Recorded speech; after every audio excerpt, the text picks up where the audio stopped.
Abala sa pamimili ang customer na yan sa isang grocery store sa Quezon City nang bigla siyang palibutan ng 5 tao. 2 sa kanila may dalang pushcart na iniharang sa daraanan ng biktima.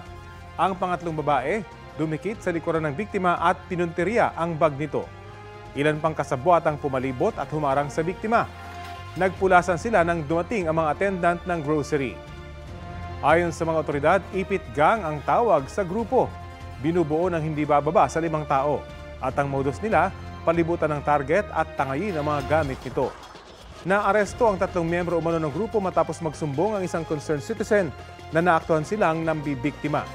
Umamin sa krimen ang mga suspect na mahaharap sa kaukulang reklamo.